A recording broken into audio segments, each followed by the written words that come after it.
Assalomu alaykum. Bugun sizlarga klap sendvich o'rgataman. Uning uchun bizga tovuqning file qismini mana shunaqa shaklda kesib oldik. Yaproq qilib. Bizga kerak bo'ladi, priprava kerak bo'ladi. Tuz, paprika, murch, kashnich, rotin priprava bilan hammasini solib, tovuqimizni marinovka qilamiz. Chesnok kerak. Qirib olganmiz uchta bosh chesnokka, o'rtacha kattalikda chesnok. Yo'da qatig'imizni marinovkaga 2 osh qoshiq qatiq bilan marinovka qilib olamiz.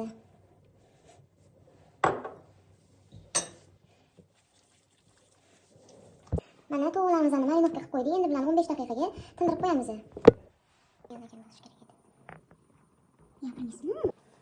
Bu yoqda tovuqimizni qizdirib qo'yganmiz. Qizdirib qo'ygan tovuqimizda to'st tirnoqlarimizdan ikki yog'ini qizartirib olamiz.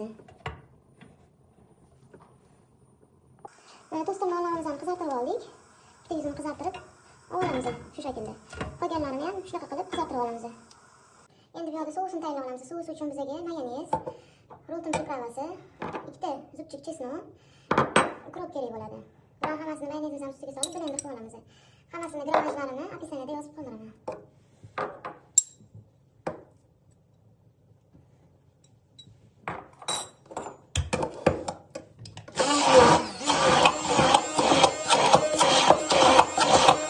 Mana blender qilib oldik. Mana orasiga soladigan taqamiz tayyor bo'ldi. Sousimiz. Endi tovuqlarimizni qo'yib olamiz. Mana yog'imizni qizdirib oldik.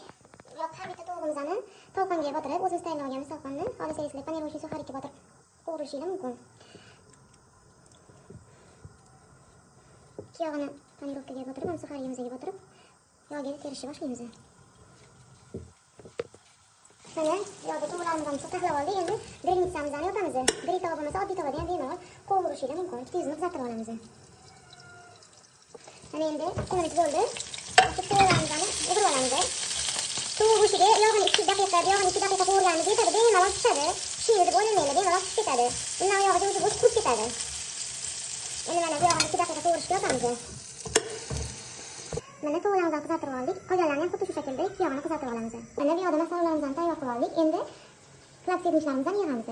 Mana endi klap sendvichlarni yig'ish jarayoni. Tayyorlab olgan sousimizdan nonimizni ustiga suramiz.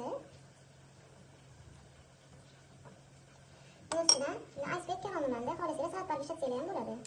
Shunaqa qilib qo'yib pomidor qo'yib olamiz. Pomidorimizni ustidan yana bitta nonimizni qo'yamiz. Unga ham xuddi shu takrorlaymiz, sous suramiz.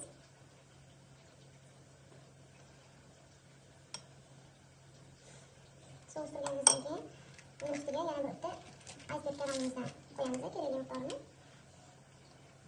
Bodring qo'yamiz.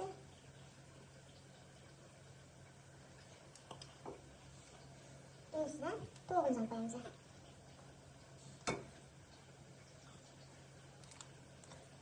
Bosib olib turib, mana tovuqimizni bu qismiga ham sous surib olamiz. Juda ham mazali bo'ladi.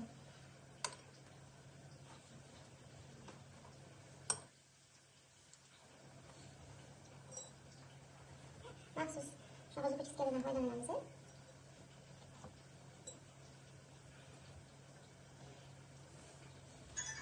Endi kesish jarayonimizni kimdir 2 ga bo'ladi, kimdir 4 ga bo'ladi. Hamma xohishiga qarab o'ziga kerakli miqdorda kesilaveradi. Oralarni ko'ringlar mana, oralari shunaqa chiroyli bo'lib chiqdi. Endi qolganlarini ham xuddi shu tartibda terib olamiz. Mana bizning klap sendvichimiz tayyor bo'ldi. Ko'rinishlariga o'zingizlar baho beringlar. Hammani farzandi fast foodni juda ham yaxshi ko'rsa kerak. Hamma uni uyda o'zi tayyorlab berganiga nima aytsan, sizlar ham farzandingizga tayyorlab beringlar. Biz oldinlariga chips qildik o'zimiz uyda. Men o'rgatgan uslubni ham albatta tayyorlab ko'ringlar. Shunda tovuqlar juda ham sochli chiqadi, qurib ketmaydi.